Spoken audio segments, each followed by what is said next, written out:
Ваш. У нас в гостях сегодня Руфина Шагапова, депутат Курултая и руководитель регионального отделения партии «Зеленый». Я вас приветствую. Добрый день. Мы в прямом эфире, а это значит, что можно присылать свои вопросы на номер +7 927 304 10 51. И они уже приходили, видимо, потому что были анонсы вашего прихода к нам на радиостанцию. Я только попрошу подписываться обязательно. У нас такое правило, мы не зачитываем те смс-сообщения, которые приходят к нам анонимно. Пожалуйста, подпишитесь, и тогда я обязательно прочитаю все ваши вопросы. Я хочу начать у вас с вами разговор об экологических митингах, так как вы все-таки руководитель регионального отделения партии «Зеленые». Прошел на днях буквально митинг в Благовещенске, там люди выступают против свалки, против того, чтобы там строили большую свалку. Вы уже как-то высказывались, комментировали нам для новостей эту ситуацию. Расскажите подробнее, что там происходит, насколько вам известно. Я единственное не знаю, это санкционированный митинг был? Да, санкционированный. Да, я просто знаю, что там происходит, потому что про митинг до конца не отслеживала, потому что считаю для себя вопрос еще открытым, потому что очень много жалоб и на мое имя поступило в Курултай, и на имя других депутатов по поводу будущего строительства то ли полигона, то ли перерабатывающего, сейчас объясню почему, объекта, и очень много... людей понять можно, когда любое строительство будущего полигона никого не радует соседство с таким заведением. Да? На сегодняшний день мною сделаны запросы как главе муниципалитета, так и в Росприроднадзор, потому что я знаю, что главой администрации были подписаны документы на выделение земли под размещение промышленных объектов, под строительство. Но есть также к этому заключение. Это предварительные документы, пока еще официальных запросов я не получала. Предварительное заключение, там расшифровывается, что этими объектами могут являться как раз-таки перерабатывающий завод, мусоросортировочные станции, и, соответственно, эти объекты, они требуют рядом с собой еще размещения, для размещения отходов полигона.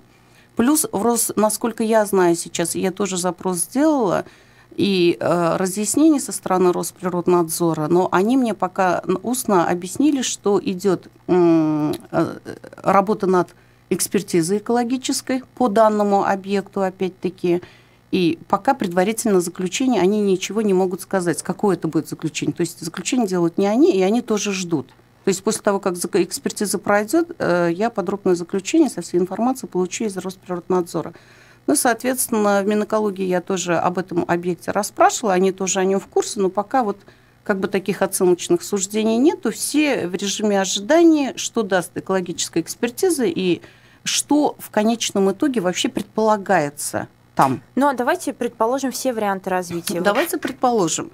Если полигон, на мой взгляд, во-первых, тогда то, что люди возмущаются, совершенно справедливо, хотя я считаю, что, я хочу проехать туда посмотреть. Я еще не проехала по одной простой причине, у меня на руках нет документа, я же не как частное лицо туда поеду. Я хочу туда вывести все-таки свою рабочую группу, которая как раз занимается совершенствованием экологического законодательства, чтобы мои коллеги-депутаты, в том числе и эти ведомства, Росприроднадзор, Минэкология были с нами, присутствовали, и вместе посмотреть, насколько это далеко.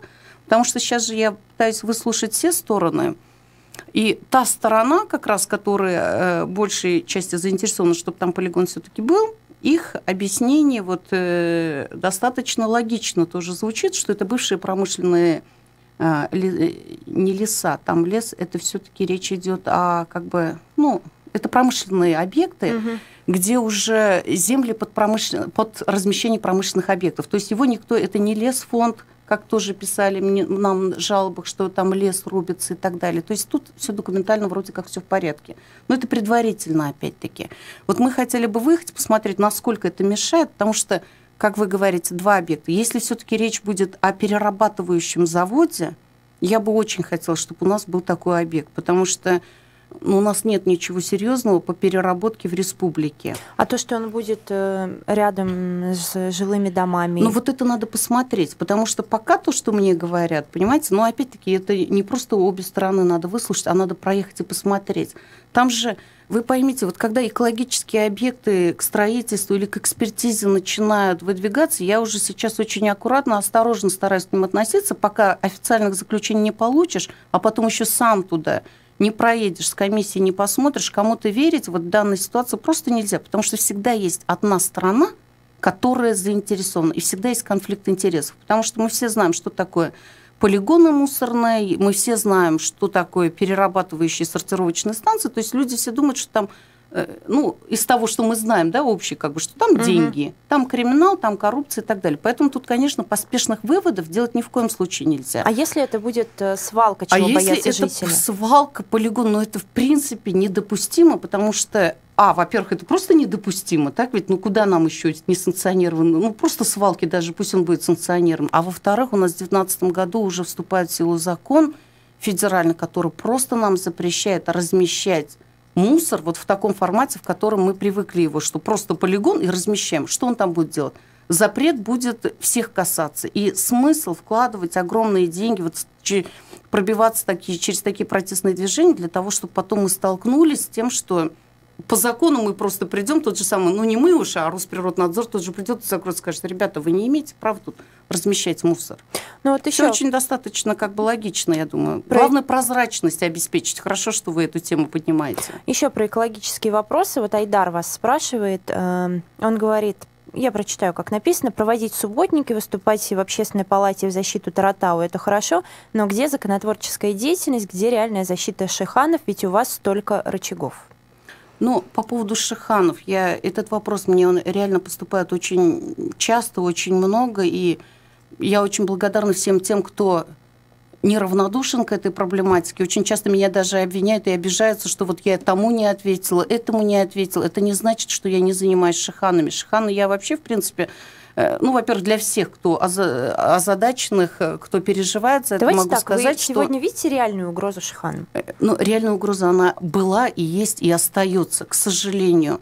Здесь, конечно же, нужно именно законодательно, я тоже это пытаюсь отработать, потому что мое видение – это, конечно же, создание некоего парка, геопарка, который в последующем дал бы возможность местному населению, вот именно, ну, что такое Таратау? Это, ну, что-то нечто священное сегодня, да, это ОПТ и так далее, но мы не можем его охранять без конца, с флагами там стоять, люди вокруг хоровода вести. Все равно спасибо огромное тем людям советского времени, которые, несмотря на то, что рядом построили завод и считали, что это как сырье, да, но тем не менее хватило ума понять, что это все-таки уникальное природное явление и дать особый статус. Вот сегодня снять этот статус, ну, практически, на мой взгляд, это нереально. Это невозможно, особенно вот когда люди так обеспокоены. То есть это очень сложные процедуры, которые должны первые лица решать, понимаете? Если бы это было все так просто, там кто-то захотел, подписал, кто-то кулуарно, давно бы сняли, потому что заинтересованных лиц, ну, мы знаем, да, что шиханы кто-то рассматривает как сырье, как предмет. Вы знаете, вот совсем недавно компания, которая, ну, как говорят, хочет там вести разработку, сказала: нет, в общем, ничего подобного мы там разрывать не хотим. Вот у нас есть участок, он окружен участками земель, принадлежащих другим людям. Я знаю, что они и вот как бы обводненная территория, которая... Ну, понимаете, верю, не верю, тут сложно что-то говорить. Нам тоже расслабляться просто нельзя. Я считаю, что когда мы какой-то вот ЮНЕСКО, да, мы любим такие громкие слова, когда мы туда... Все равно, я вот мысль хочу договорить, эта священная гора, она должна еще местным жителям не только моральное удовлетворение приносить, как на протяжении последних 2000 лет это было, да, ну, насколько историки нам объясняют, но оно еще на нем, они должны все равно зарабатывать, туризм развивать, гордиться, там свой народный промысел параллельно развивать.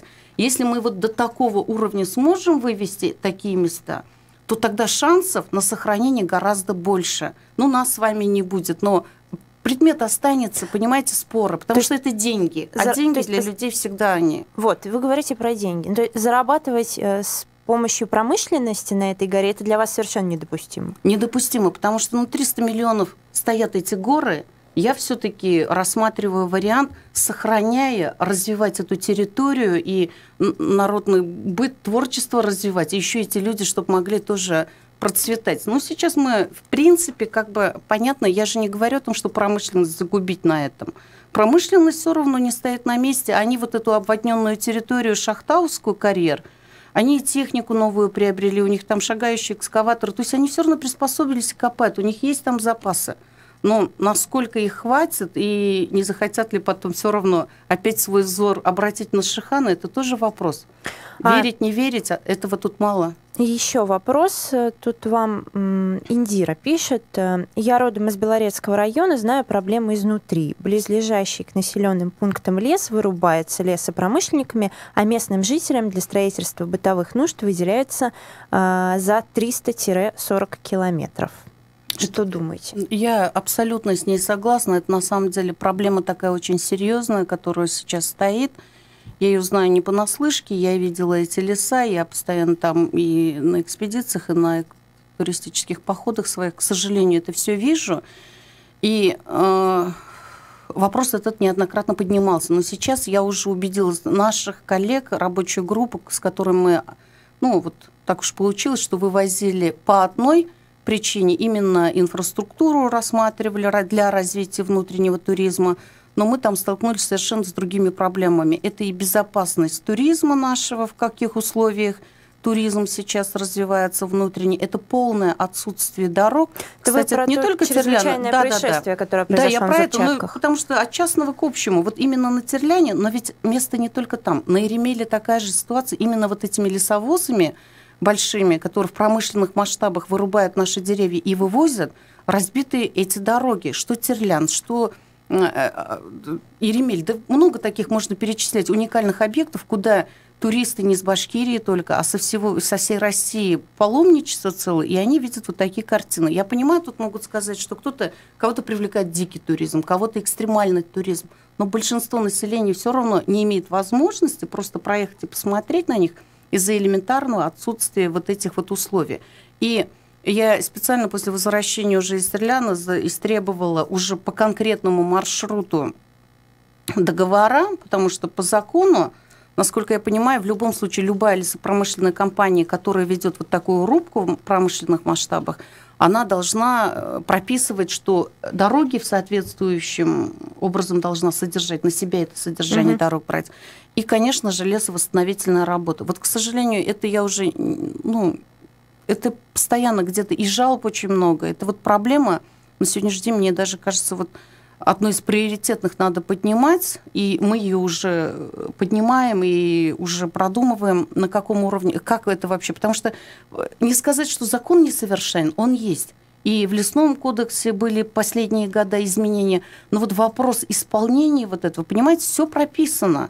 Они должны, они обязаны, но кто должен контролировать? Ведь Минлесхоз за последние 20 лет потерял из количества своих сотрудников лесного хозяйства, там лесников, народе называемых, да, там с каких-то 7-8 тысяч до 1000 на сегодняшний день.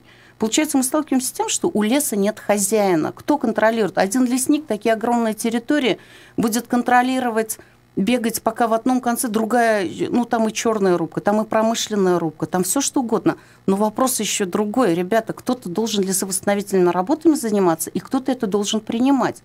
Я вот даже вот в этом формате обсуждали, если нам сейчас какое-то ведомство отвечает, что мы не в состоянии, давайте мы будем контролировать, опять-таки народный контроль, как раньше было, да, по жалобам. Но это серьезный вопрос. Вопросы экологии вообще. Какой процент от тех вопросов, которые поднимает Курултай, обычно в своей работе занимает? Смотрите, вообще, вот у меня, положение такое, я, придя сюда, тоже именно в Курултае в большей части начала заниматься серьезно уже экологией. Я никогда с ними в таких масштабах и не сталкивалась. И из-за того, что, наверное, профессионально не занималась и не понимала, может быть, многих вещей. А здесь я анализирую, уже понимаю, что последние десятилетия вообще об экологии мало что было сказано. Это мы видим и по финансированию экологических проектов, и по нашему экологическому сознанию абсолютно во многих вопросах отсутствующему. Конечно, это очень неправильно. сказать обидно, но это глупо, да, что обижаться на нас самих же. Над этим просто надо работать. И сегодня в какой-то степени сказать, что на месте стоим, нет.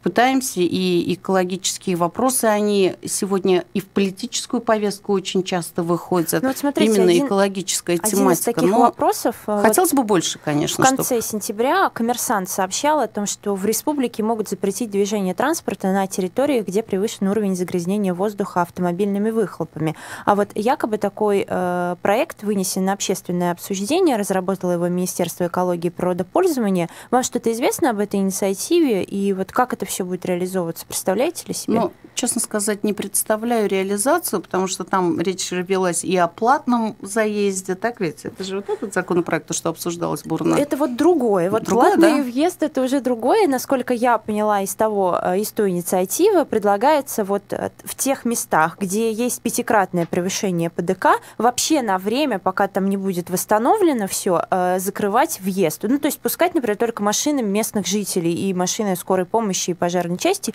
и все. И остальным не разрешать там вообще проезжать. Дарья, я в принципе не против, да, потому что у нас вот многомиллионный город, он очень сильно страдает от вот этих выхлопных газов автомобилей, но вот реализацию я пока себе вообще не представляю, кто будет это контролировать. Это все? С загрязнением воздуха в республике? С загрязнением мы также как и есть определенная статистика, когда города-миллионники, сколько процентов загрязнения от именно автомобилей идет. Вот наш город, он подпадает под уровень 60-70% от автомобилей. То есть у нас, мы считаемся промышленным развитым городом, так ведь? И тем не менее почти 70% от выхлопных. И, конечно же, от этих вот именно газов страдают наши дети, потому что они осадку дают именно вот на уровень... Ну, то есть взрослые поменьше страдают от этого, нежели дети. А какой вы видите, каким вы видите выход? Пропаганду движения на велосипедах, пешей ходьбы? Ну, у нас погодные условия не сильно позволяют. Прежде чем с такими лозунгами выходить, самим же еще надо представить, готов ли ты вот такой слякоть, холод, да, мы с вами сейчас только жаловались на холод, на озноб, на велосипедах не покатаешься, пешком не пробегаешься. Это все-таки... Выход очень серьезный, это ограничение вот разных автобусов. То есть укрупнение, вот об этом уже давно уже говорится, но я все жду, когда же реализация, вот те же самые пазики. У нас же захламленный город вот этими мелкими автобусниками, которые еще и никто и не контролирует. Ну, иногда едешь за ними, и страшный черный дым валит. Вот где этот контроль? Я просто вот и тому законопроекту, который сейчас внесен, а кто контролировать будет? У нас и сегодня запрещены вот такие выхлопы, это, в принципе, абсолютно не в техническом состоянии автобусы, они двигаются по городу, отравляют нас, наших детей. Вот если сможем убрать, это, конечно же, трамваи, которые, современные трамваи, которые тоже нам на международном экофоруме вот презентовал город. Замечательный совершенно проект, я абсолютно двумя руками за. Он бы тоже сильно раскрутил. Только денег найти на него. Да, только денег. Но деньги, вот опять мы с вами говорим о деньгах, когда почему-то у нас уже ментальность такая, когда мы говорим об экологических вещах, мы должны забыть, что такое деньги, понимаете? Деньги, они всегда есть. Вопрос приоритетов. Понимаете? Вопрос приоритетов. Разве может быть деньгами соизмеримо здоровье наших детей? Давайте посчитаем, сколько мы на здравоохранение тогда тратим, онкологические заболевания, те же детские болезни, которые геометрической прогрессией увеличиваются из-за того, что вот эти выхлопные газы отравляют их. Понимаете? Давайте с других точек зайдем и не будем говорить, что на экологию нету денег. Один депутат Госдумы где-то несколько месяцев назад сказал, что ему кажется важнее вести спецоперацию в Сирии, чем выделять деньги, например, на зарплаты учителей и врачей. Вот мне можно переформулировать этот вопрос, спросить вам, как вы считаете, что важнее, деньги на экологию выделять или на спецоперацию в Сирии? Я бы не хотела в такие противовесы уходить. Возможно, это же тоже... Сколько денег получит республика на свои какие-то программы, и сколько мы тратим, например, на войны в Сирии? Война в Сирии – это тоже приоритет для России, видимо. Да, но ведь у нас много других проектов, которые вот без таких... Это безопасность, это авторитет России в целом, да, на геополитическом поле. Я бы не хотела вот сейчас... Вот то, что касается экологии, у нас гораздо больше каких-то программ, государственных, которые не проходят, например, вот в этом году мы первый раз вышли на общественное слушание по бюджету. Так ведь? Пока активность есть, но тем не менее мы еще ее не на вкус не распробовали, и многие не знают, как его еще есть. Но тем не менее, все-таки вот многих моих коллег-депутатов все-таки мечта, что мы не просто бюджет будем на общественных слушаях рассматривать, а бюджет из чего состоит? Из программ государственных, понимаете? А что там сидит? Закладывать что-то, да, вот именно когда закладывают, когда ведомства закладывают в какие-то программы, вот где надо обсуждать бюджет. Откуда эти деньги и насколько мы должны прерваться на новости сейчас московские, после чего продолжим эфир. Никакого секрета. Мы говорим все, что знаешь. Радио «Эхо Москвы».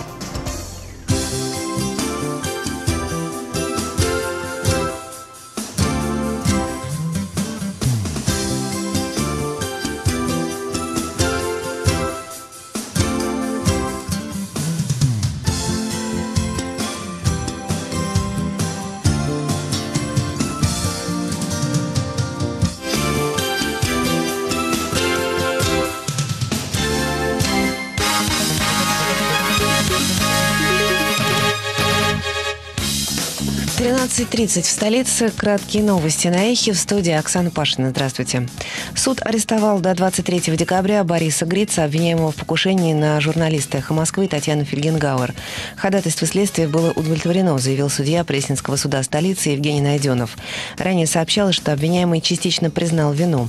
Гриц признал, что нанес журналистке повреждения, однако умысла на убийство, по его словам, у него не было. Ксения Собчак заявила, что как кандидат в президенты России требует освободить всех политических заключенных. Об этом она объявила на пресс-конференции. Конкретных имен Собчак не назвала, но они были перечислены в видеоролике, приготовленном для встречи с журналистами. Первым был назван находящийся под домашним арестом Кирилл Серебренников, затем брат Алексея Навального Олег, а также журналист РБК Александр Соколов. Сообщается также, что предвыборный штаб Собчак возглавил политолог и медиаменеджер Игорь Малашенко. Представляя его, Собчак напомнила, что Малашенко проводил президентскую кампанию Бориса Ельцина в 1996 году и стоял у истоков телекомпании НТВ. Президиум Верховного суда 8 ноября пересмотрит дело бывшего сотрудника ЮКОСа Алексея Пичугина после решения ЕСПЧ. Об этом сообщает пресс-служба суда. Напомню, Пичугин, бывший глава отдела внутренней безопасности ЮКОСа, в 2007 году он был приговорен к пожизненному лишению свободы по обвинению в организации убийств и покушений. 2 года назад президент ответил отказом на прошение Пичугина о помиловании без указания причины. Миноборнауки не нашло нарушений в голосовании Президиума ВАК по поводу диссертации министра культуры Владимира Мединского. Об этом говорится в официальном комментарии ведомства. Между тем, накануне Совет по науке при Министерстве обратил внимание на нарушение приказа, согласно которому в случае расхождения позиций Президиума и Экспертного совета по истории должна быть создана экспертная группа. Ранее Экспертный совет по истории рекомендовал лишить Мединского научной степени. На сайте Кембриджского университета произошел сбой из-за наплыва желающих прочитать диссертацию Стивена Хокинга «Свойства расширяющейся Вселенной».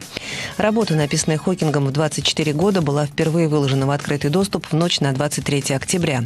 До этого ее можно было прочитать только в библиотеке университета или заказать цифровую копию за 65 фунтов. За первые 12 часов свободного доступа прочитать или скачать работу захотели около 60 тысяч человек.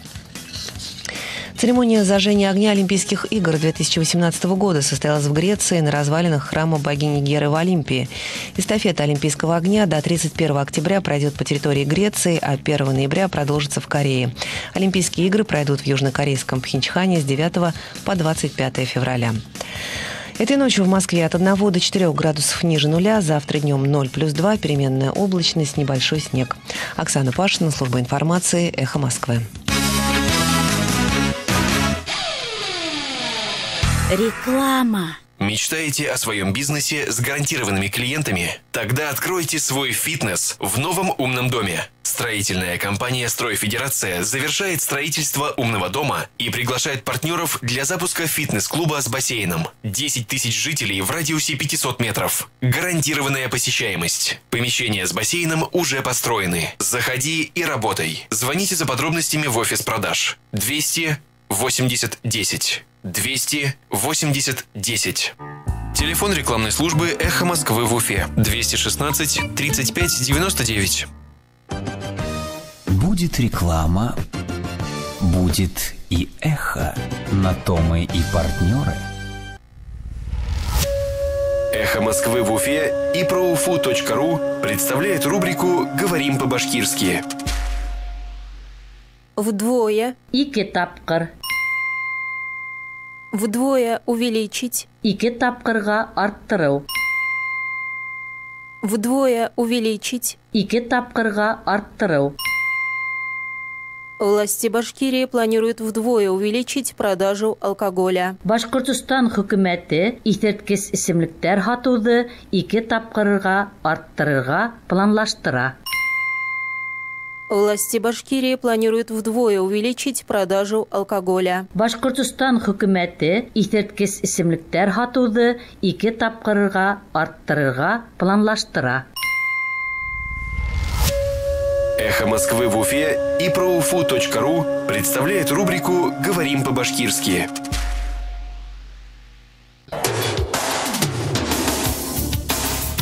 Персонально ваш. Мы продолжаем программу «Персонально ваш» на Эхе Москвы в Уфе. У нас сегодня в гостях Руфина Шагапова, депутат Курултая, руководитель регионального отделения партии «Зеленые». Я хочу напомнить, что мы не принимаем звонки в этой программе, мы принимаем СМС-сообщения, и ваши вопросы вы можете присылать на номер +7 927 304 1051. Но еще про экологию. Совсем недавно у вас прошел митинг в Уфе, посвященный защите уфимского лимонария. Вот хотелось бы, чтобы вы еще раз рассказали о целях и задачах этого митинга, потому что там с лимонарием не все так просто, как может показаться на первый взгляд. Да, не все так просто, абсолютно правильно подметили, потому что вопрос не стоит, так быть лимонарию сегодня, не быть лимонарию, нет такого вопроса.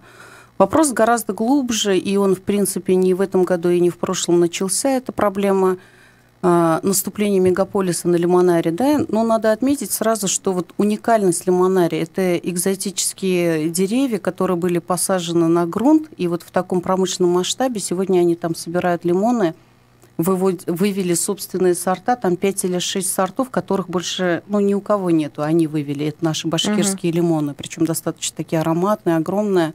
Там же маракуйя растет, там же бананы. Но это к тому, что это наши широты, и опять-таки к вопросу о том, что у нас почти 7 месяцев лежит снег.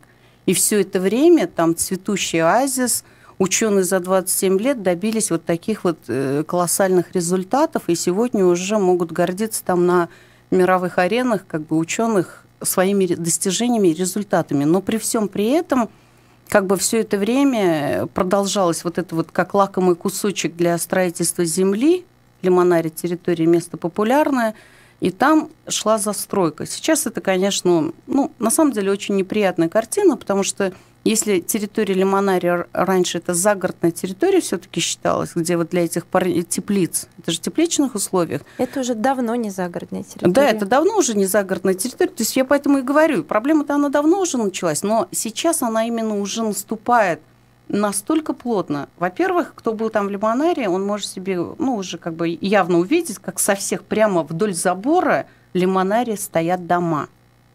Это во-первых. А во-вторых, вот та проблема, о которой мы сегодня говорим, она тоже, понимаете, как бы тихо, мирно, кто-то где-то допускает ошибки в кадастровых паспортах, номерах, а потом территория, кстати, вот на сегодняшний день даже там стоит забор. Территория такая, какая положена, целостный забор стоит.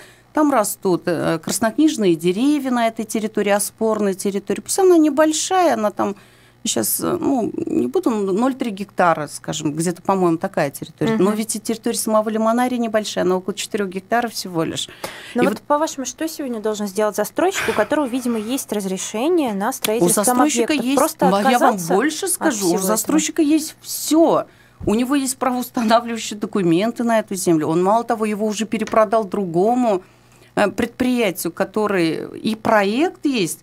За забором у них будет стоять еще одна секция высотного здания, понимаете, на месте. Может быть, деньги вложили? Конечно, мы все вложили. Мы дольщиков с вами получим, если сейчас там не будет продолжаться стройка. Подождите, как бы получается, они на чужой территории заранее зная, что это чужая территория, они уже запроектировали. А если еще они еще и продали кому-то, вот еще один большой вопрос к той же самой пресловутой теме обманутых дольщиков. Это мы еще если мы, получается, отстоим здесь эту сторону, да, что мы получаем противовес. То есть я не хотела сейчас ваша позиция по этому вопросу, как решить все это можно? Мне не то, что кажется, я вообще хочу, мне сам цинизм ситуации, понимаете, возмутил. Когда меня, в принципе, не просили как бы там вот активно защищать их, да, изначально.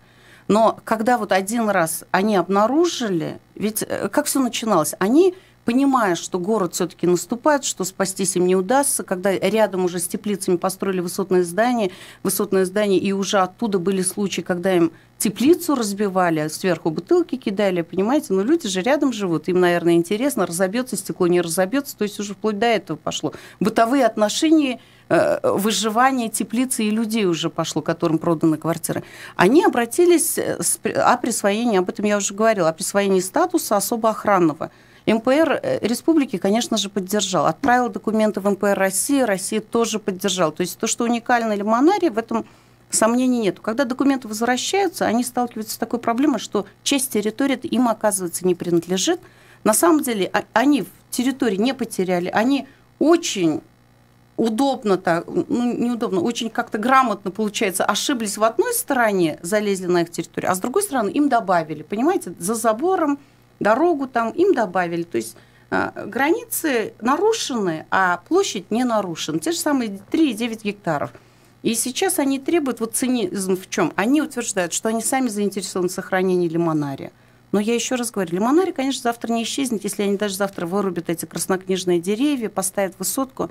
Но свет опять-таки будет падать по-другому, а это экзотические растения. Ну и сам принцип, значит, они таким же образом еще один дом построят внутри Лимонария. Когда вы проводили митинг, вы закладывали какое-то определенное количество людей? Ну, это требование закона, сколько людей мы, в принципе, можем ожидать. Мы сначала заявили, что до 200 людей хотели бы, думали, да, потому что, ажиотаж там и все такое. А когда в соцсетях очень бурное обсуждение пошло, очень много организаций начало откликаться, мы испугались, думали, а вдруг как-то, чтобы уже было все по правилам, мы же тоже всегда готовимся же к тому, чтобы не было оснований отменить наши митинги. Мы до 500 увеличили, а вдруг, думаю, люди придут. Во всяком случае, даже если 50 человек придут, нас никто не сможет обвинить, а если 500, скажут, что не предупредили. У вас на митинге в основном, судя по фотографиям, были подростки, студенты и даже детей. Вот я видела. Вчера у нас был на вашем месте координатор движения «Открытая Россия» в Башкортостане Андрей Пателицын, и он высказался по поводу вашего митинга. Вот он заявил, что по его информации некоторых студентов, например, юрфака, специально сгоняли на этот митинг.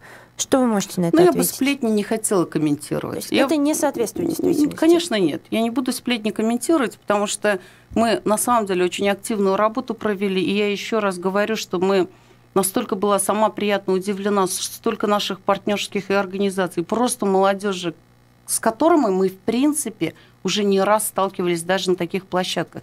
Ведь митинги, я на самом деле, если вы обратили внимание, они у меня все...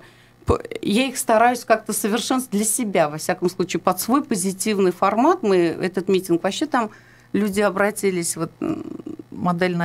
девчонки вышли на связь, а давайте мы тоже прям, говорю, приходите. А чем мы можем помочь? Я не знаю, как хотите. Модельное агентство? Да, они вышли на связь, а вот нам тоже интересно.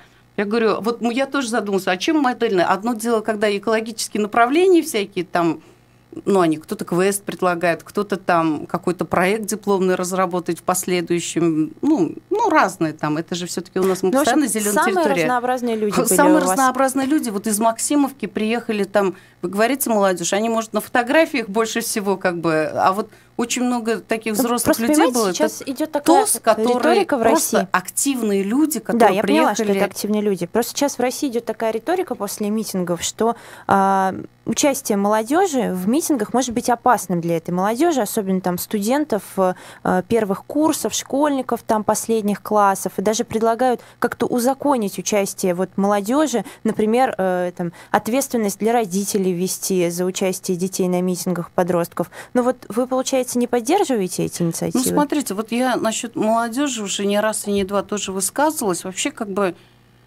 есть молодежь тоже ведь разная, но очень много активной молодежи, которая просто не знает, куда себя применять.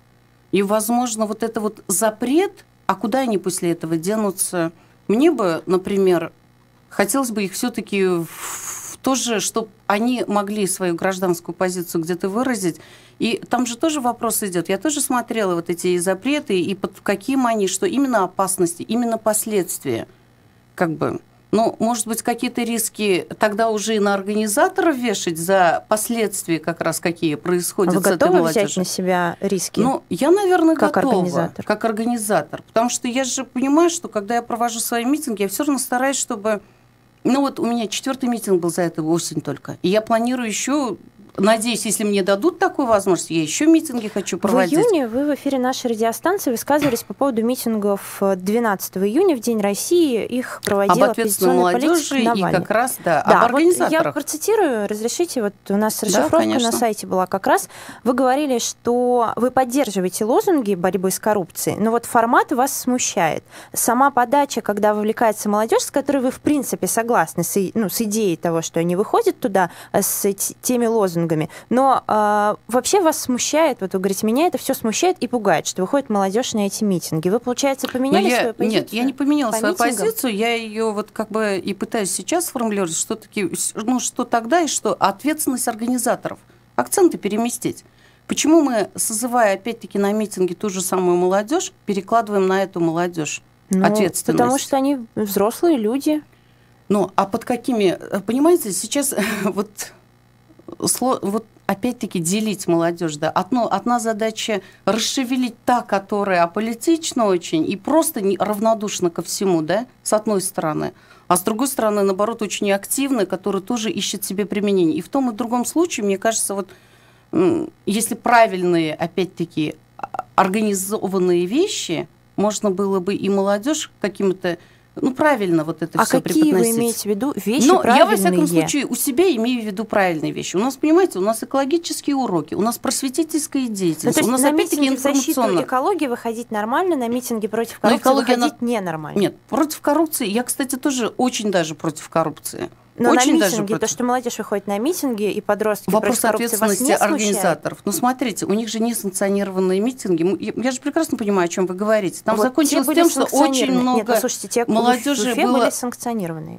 12 июня, 26 марта. А кто тогда создал условия, что кого-то арестовали? Кто-то там нарушал, это хулиганские действия, так ведь? Это же тоже, значит, такие условия были созданы. Ну, мне кажется, тут организаторов ни в коем случае как бы...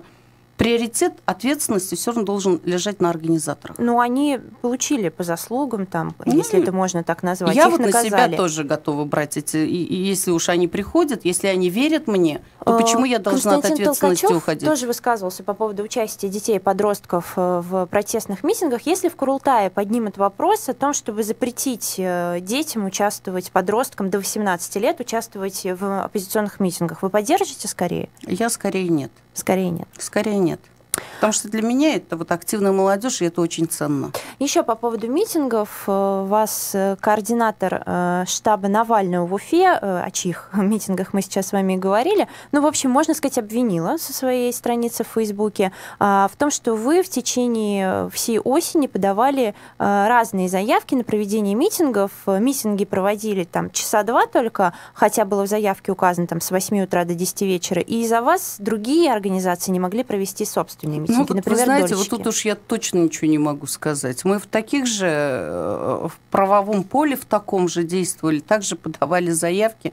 И что, я все площадки перекрывала, что ли? Сколько у нас в Уфе площадок-то? Они всегда оказывались заняты, когда кто-то из оппозиционных движений хотел подавать. Вы в том числе подавали, где им нужно было. Извините, у меня свои проекты, и у меня этим только еще не заканчивается. Если я кому-то сильно помешала, я сильно прошу прощения. И в дальнейшем я планирую проводить эти митинги, во-первых, а во-вторых, еще не факт, что из-за них мне отказывали. У меня, думаете, тоже отказывали? Вам много раз отказывали в согласовании митингов? Надо сделать... Этой осенью? Этой осенью мне тоже отказывали. Много раз? 2 раза отказывали. А где эти площадки были? В разных местах были. А по какой причине? И спортивных, занято. Площадка занята. То есть Я же, понимаете, то, что я не афиширую свои проблемы, это не значит, что у меня их нет. Люди же видят только результат, когда ты уже вышел. Вот смотрите, эта вот тема с митингами, она стала таким вот краеугольным камнем этой осенью, потому что огромное количество организаций хочет провести разные митинги, и в основном всем не согласовывают. Ну вот штаб Навального сегодня сообщил, что они более 100 заявок подали, более 100, и им ни одну не согласовали. Как вы думаете, вот почему вам удается согласовывать, а им нет? Может быть, есть какой-то секрет здесь волшебный, которым мы могли бы поделиться? Да нет, не могу. Ну, ничего вам нового не добавлю, вот кроме того, что, во-первых, согласованием не я занималась, а моя помощница ходила. Но вот когда проблемы, я о них, конечно же, узнавала. Отказали, ну, тоже неприятно, а что теперь? Вот по поводу взаимодействия с другими оппозиционными движениями, с теми, в том числе, которые устраивают здесь митинги. Вот вы видите какие-то партии, движения, которые вам симпатичны, с которыми вы в политическом смысле, как руководитель регионального отделения партии политической, готовы сотрудничать? Ну, например, вместе пойти на выборы в Курултай или проводить какие-то митинги совместные? Ну, мне, например, очень как бы патриоты партии, ну, опять-таки... Патриоты России. Патриоты России, да. Они приходят на наши митинги, зовут на свои митинги, и, в принципе, вот они сейчас создают даже коалицию такую внепартийную. Завтра, по-моему, первое совещание пытаются устроить. Если всех смогут собрать, как бы нечто под ну, не слоганом, а девизом именно «Патриоты России». То есть, понятно, это совпадает с названием их партии, но я патриотка, например, мне это симпатично. То, что касается, допустим, штаба Навального или «Открытой России», готовы ли вы с ними как-то сотрудничать? Конструктивно. Конструктивно я готова со всеми сотрудничать. Что значит конструктивно? Ну, опять-таки, на созидание. Если они со мной вот присоединяются, если они... Понимаете, у меня все-таки зеленый флаг. Я хотела бы, понимаете, очень, чтобы тоже правильно поняли, у меня очень много тем, которые и без этого очень тяжелые, они очень тяжело идут. Та же самая защита животных.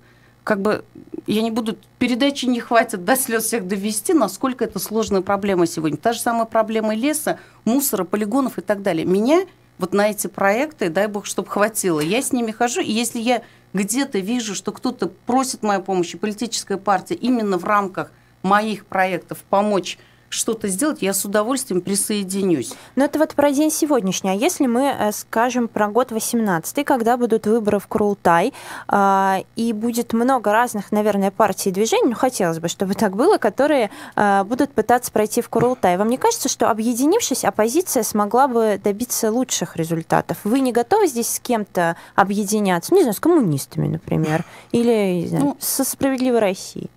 Не знаю. Ну, какие предложения поступят, я об этом сама пока не думала, но, в принципе, этот вариант, он всегда рассматривается, но почему-то на выборах начинается у нас каждый сам за себя, к сожалению. И вот то, что вы говорите, очень много партий, мне кажется, это уже не есть хорошо, что очень много партий, не из-за того, что это плохо, что они есть, а плохо, что они появляются только во время выборов. Потому что вот этой активности, из-за которой мне очень часто достается, как говорится, я же много кого и не вижу. Сейчас не видите политической активности в Башкирии? Нет, она есть, но это не все партии. Понимаете, в Башкирии 57 или даже больше партий зарегистрировано. Ну а вы сколько на слух? Вот вы очень хорошо в информационном поводе. Ну, явно не 57. Ну, не 57. Их даже до 7 не насчитаете, понимаете? А во время выборов вот эти 57 пытаются проявиться. Но это же тоже неправильно. Я вообще не считаю, когда партия от выбора до выбора начинает людям доказывать, что она им нужна, что она им помощник в решении каких-то вопросов. Очень много сообщений, тут вас и хвалят. В общем, я вам обязательно все Руфине Шагаповой передам после эфира, все, что вы здесь пишете. Просто те темы, о которых вы говорите, тут много про лимонарий, про леса, мы уже их, я уже просто не буду сейчас к ним возвращаться, но еще есть время задать вопросы. +7 927 304 10 51. Руфина Шагапова, депутат Курултая, руководитель регионального отделения партии «Зеленые», сегодня персонально ваша. Что вы думаете по поводу уголовного и административного преследования участников несанкционированных митингов 16 и 21 сентября? В общем, там есть даже ваш коллега, депутат Горсовета Юнир Кутлугужин. В общем, да, его тоже судят за участие в несанкционированном митинге. Уже даже начался судебный процесс. Но у него все-таки неприкосновенность, наверное, есть, как да, уголовное дело. Да, у него действительно есть, ну, у него не уголовное, у него административное, действительно есть неприкосновенность, но вот как следует из того, что рассказал сегодня в эфире нашей радиостанции Юнир Кутлугужин, прокурор решил, что это не распространяется на участие в несанкционированных митингах. Ну, мне кажется, закон суров, но он должен быть справедливым. Во всяком случае, как бы, если это митинг не санкционированный, я тут согласна, все-таки закон есть закон. Вот то, что касается меня, я, опять-таки про себя скажу, мне очень надо было митинг этот провести, вот тот раз, когда мне его отменили, потому что я по проекту этому готовилась к выступлению на международном форуме в Сочи, и мне нужно было и общественное мнение собрать. Но вы считаете адекватными действия властей не властей, скажем, правоохранительных органов после этих митингов, когда были задержания, потом были суды? Но они же их отпускали сразу, насколько я знаю, так ведь? Нет, не всех. Некоторые просидели несколько суток. Я просто читала о том, что поймали, взяли объяснение там и отпустили. Столько всего на самом деле происходило. Кого-то сразу отпускали, кого-то нет, кому-то дали крупные штрафы. Как мы можем с вами закон обсуждать? Понимаете, это же... Почему сейчас... нет? Вы же депутат, законник. Нет, в том-то и дело. Если они нарушали закон, то есть правильно или неправильно, правоохранительные сейчас судить, это очень сложно. Другой момент, кто кого провоцировал, это же частные случаи. Могло быть, что и со стороны правоохранительных органов провокации могли быть для того, чтобы перестать, а наоборот, что правоохранительные органы провоцировали. У нас с вами буквально 5 минут осталось, и у меня к вам еще очень много вопросов по поводу законодательных инициатив. Вы выступаете с законодательной инициативой о введении смертной казни за Да, я, кстати, педофилию. Общественную палату попросила нулевые чтения провести. Я уже готова его внести. С единственными тоже с коллегами обсуждали, тоже еще поправку внесли. Рассматриваю ли я в своем законопроекте об ужесточении, там не только смертной казни, но и статьи по ужесточению, по порнографическим фильмам с участием детей. То есть это тоже серьезно. Я его как-то упустила, решили на доработку, но и на нулевые чтения. В принципе, мотивация ваша понятна. Вы неоднократно высказывались по этому поводу и писали у себя в социальных сетях. Вам обязательно зададут вопросы. Я уже видела, что задавали о рисках этого законопроекта. Я вам его тоже задам. С учетом нашего, мягко говоря, несовершенного законодательства, с учетом нашей спорной судебной системы, вы не боитесь, что в итоге будут осуждены люди, которые не виноваты? Да, я этот вопрос прекрасно знаю, потому что 20 лет назад, а именно 20 лет назад у нас вот этот так называемый мораторий, хотя юридически не совсем грамотно так говорить, но тем не менее, 20 лет у нас никого уже не приговаривают к смертной казни. Я была как раз на той стороне фронта, скажем, да, когда мы очень дискутировали, дебатировали очень часто. Я как раз выпускница юрфака, считала, что не должно быть в цивилизованном государстве, которое претендует на правовое государство, гражданское общество, должно отказаться от таких мер. Сейчас вы мнение поменяли? Я мнение поменяла, потому что общество больное. Я же очень долго анализировала вот эту ситуацию. Там геометрической прогрессии по этим статьям растут преступность. То есть общество больное, его хирургическим методом надо решать. А самое главное, по поводу рисков, я хочу сказать, я тогда тоже именно об этом и говорила, сколько невинных, и сколько потом ошибка судебная. А сейчас какая у вас аргументация? А сейчас я хочу именно страховка, это 5 лет. После вынесения приговора 5 лет человека не трогают, не расстреливают. Это вполне реальный, разумный срок для того, чтобы кто виновен раскаялся или боялся, сидел от каждого шороха, за ним придут, что его сейчас расстреляют. Или же наоборот, 5 лет вполне достаточно для того, чтобы либо ошибку судебную кто-то доказал, что это была судебная ошибка, либо невиновность, либо настоящий убийца, он проявится за это время. Последний вопрос. Когда вы выдвинете свою кандидатуру на пост президента? Это от партии зависит. До этого говорили, что вы рассматриваетесь как кандидат. Да, во-первых, у меня, конечно же, согласие спрашивали, насколько это возможно с моей стороны, и наш руководитель, он такое предположение высказал, что если... сейчас скорее да или скорее нет? Выдвигать будут? Да. Съезд, он, скорее всего, будет только в декабре. Пока также вопрос рассматривается о моем выдвижении. Вы хотите сами? Честно сказать, вопрос сложный, потому что это настолько такая ответственность и нагрузка. Но, в принципе, опять-таки, если партия прикажет, я, конечно же... Как вы оцениваете свои шансы, если вас выдвинут? Шансы, тут реально надо оценивать свои шансы. Я шансы, знаете, рассматриваю, что все-таки о зеленых, об экологии очень мало сейчас. То есть вы рассматриваете это не как возможность победы, а как возможность заявить о своей партии? О своей партии и о тех благородных целях, которые все-таки несет в себе идеология сама по себе этой партии. И, конечно же, использовать этот шанс для экологического просвещения. А когда будет понятно, какое решение примет партия «Зелёные»? Только на съезде. А съезд когда? В декабре. В декабре будет понятно, выдвинут ли вас кандидат. Да. Будем ждать декабря. Спасибо большое. Время наше эфирное закончилось. У нас сегодня в гостях была Руфина Шагапова, депутат Курултая, руководитель регионального отделения партии «Зеленые». Спасибо, что пришли, ответили на вопросы. До свидания. Спасибо вам. В полном контакте с информацией.